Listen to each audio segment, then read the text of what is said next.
In the heart of Ikorodu, where prayers rise like smoke but poverty chokes the streets, there lived a girl named Mary Uche. By day, she was the voice of heaven. By night, she walked through hell. This is not just a story. It's a confession. It's survival. And it's about the scars saints never talk about.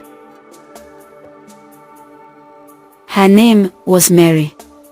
But to some, she was weary. Every Sunday, her voice soared. "Sister Mary," the elders shouted, "God has blessed this one." Mothers wanted her to marry their sons.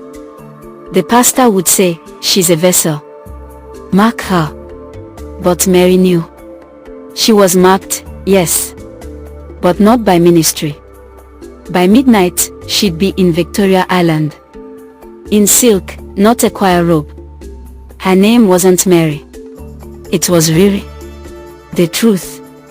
She led worship by day. She sold her body by night.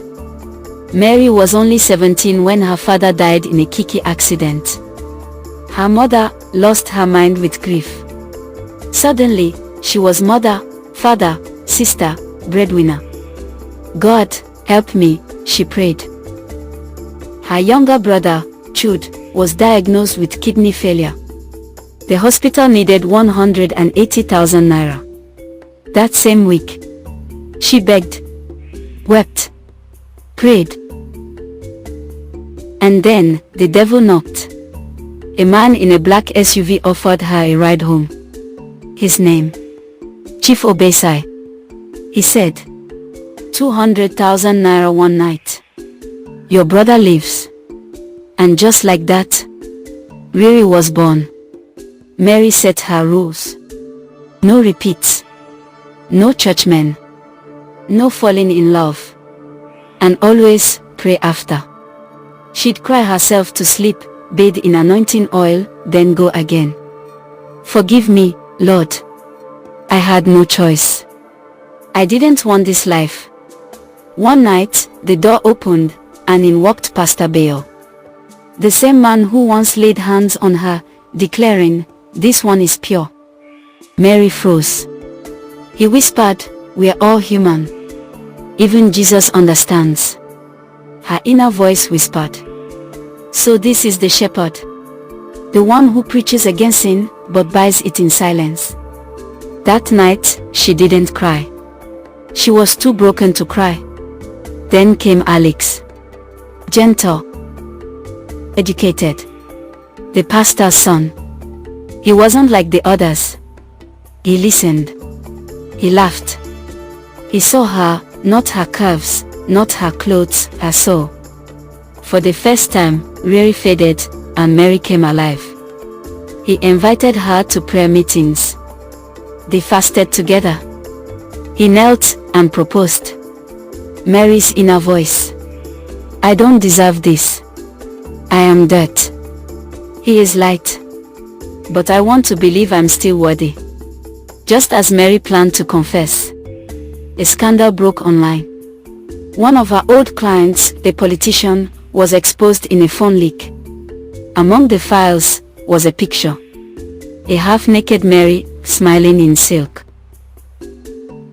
The post went viral in 3 hours. Her brother, Emeka, saw it in class. That same day, he left school, joined a cult. At home, he screamed, "You all think Mary is a saint? She's feeding us with sin." Their mother collapsed. Stroke. Paralysis.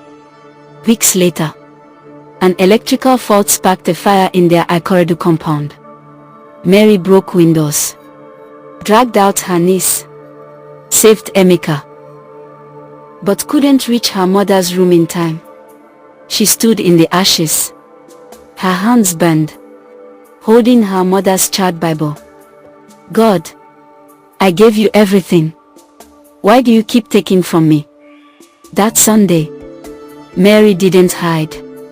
She walked into church, scarred, barefaced, alone. The murmur started, but Mary stepped up to the pulpit and spoke. Yes, I am Riri. I sold my body.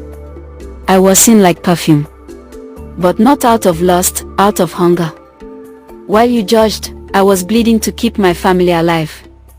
Some walked out. But many wept. Even Pastor Ojo hugged her and said, "You are the sermon we never preach." Mary took her pain and planted it. She started Scars and Grace, a center for girls like her. She trained them in hairdressing, makeup, tailoring, and told them, "You are not your mistakes. You are your survivors." One day, as she spoke at a women's conference, she saw a familiar face in the crowd. Alex. Tears filled his eyes. After her speech, he walked up, dropped to his knees, and said, "I failed you. But I see you now. I honor your scars." She smiled, wiped his tears. "I forgave you already. But I don't need a ring anymore. I found my voice. And I use it to set others free. Some people pray louder than others. But some cry in silence. Some saints glow. Others wear scars. Mary's story is not shameful. It's sacred. Because in her wounds, she found power. If you were touched by Mary's story, comment, "I rise above my past." This is Scars and Grace, where broken becomes beautiful. Subscribe for more real stories that speak to the soul.